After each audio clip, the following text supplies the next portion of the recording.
గోధుమ పిండి అండి ఇది. చూసారా గోధుమ పిండి అనా ఎందుకు చూపిస్తున్నానా, గోధుమ పిండితో హెల్దీ చపాతీలు ఎలా చేసుకోవాలో వీడియో చేస్తున్నాను ఈరోజు.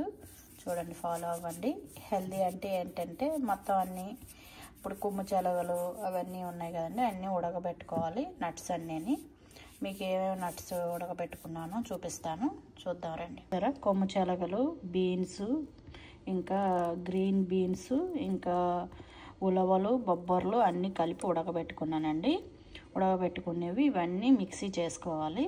ఇలా మిక్సీ చేసుకున్నాలి. మనం పేస్ట్ లాగా మిక్సీ చేసుకుంటే ఆ గోధుమ పిండి దాంట్లో వేసేసుకోవచ్చు.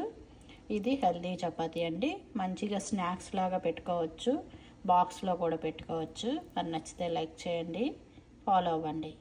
నేను మిక్సీ ఆడేసుకున్నానండి పేస్ట్ లాగా. దీన్ని పిండి అది కలిపేసుకోవడమే. చూసారా, ఇలా కలిపేసుకుంటే మంచిగా హెల్దీగా ఉంటాయండి. అంటే రోజు చపాతీలు తినే వాళ్ళకైతే కొంచెం ఇది బాగుంటుంది, ఎందుకంటే ఇది కలుపుకొని మంచి టేస్ట్ కూడా వస్తాయండి చపాతీలు. మనకి చపాతీ పిండిలాగా కలుపుకోవాలి గట్టిగాన. మరి కలిపేసుకుందాం, చూపిస్తా. పిండి కలిపేసుకున్నాక ఇదిగండి, చూసారా చపాతీ పిండి ఎలా కలిపేసాను. మంచిగా ఇలా ఉందనుకోండి, ఇలా చపాతీలాగా చేసుకోవచ్చండి. మనకేం తెలియదు కానీ టేస్ట్ మాత్రం బాగుంటుందండి. చాలా బాగుంటాయి టేస్ట్. నేను అలాగే ములగాకుతో కూడా చపాతీ రెండు కలుపుకున్నాను. చూసారా, ములగాకు ఉంటుంది కదా, ములగాకుతో చపాతీ. ఆ ఆకుని కొంచెం ఫ్రై చేసి ఇందులో కలిపేసానండి. మరి ఎక్కువ ఫ్రై చేయలేదు, జస్ట్ పచ్చి వాసన పోయేదాకా. ఇవి చెప్పానుగా, కొమ్ము చెలగలు, బీన్స్, ఉలవలు అన్నీ కలిపి ఉడకబెట్టుకున్నాను.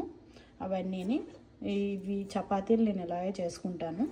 నాకు ఇవి 1 వీక్కి సరిపోతాయండి. ఎక్స్ట్రాగా ఉంటే నేను డీప్ ఫ్రిడ్జ్లో పెడతాను. లేదు సరిపోతాయి 2 డేస్లో అయిపోతాయి అనుకుంటే నేను ఫ్రిడ్జ్లోనే పెడతానండి. మనకి ఎక్స్ట్రా ఉంటే చేసేసి కాల్ చేసి డీప్ ఫ్రిడ్జ్లో పెట్టుకోవచ్చు, అది కూడా బాగుంటుంది. జస్ట్ ఓవెన్లోనే ఒక 3 సెకండ్స్ ఓవెన్లో వేడి చేసుకోవచ్చు. లేదంటే మనం కొంచెం ఆయిల్ వేసి కూడా వేడి చేసుకోవచ్చు, మీకు ఓవెన్ ఇష్టం లేదంటే ఎయిర్ ఫ్రైయర్ ఉంటుంది కదండి, దాంట్లో కూడా ఆయిల్ వేసి జస్ట్ అలా వేడి చేస్తే చపాతీలాగా మంచిగా ఫ్రెష్గానే ఉంటాయండి మనకి. ఇలా ఎప్పుడు ట్రై చేస్తాను నేను, ఎప్పుడు ఇలాగే చేస్తాను. అన్ని వెజిటేబుల్స్ ఇలా వేస్తాను, ఏవి కావాలన్నా అవి వేస్తానండి. ఎందుకంటే మాకు రోజు ఈవినింగ్ చపాతీలే ఉండాలి కాబట్టి ఇలా చేసుకుంటాం మేము. నచ్చితే లైక్ చేయండి, ఫాలో అవ్వండి.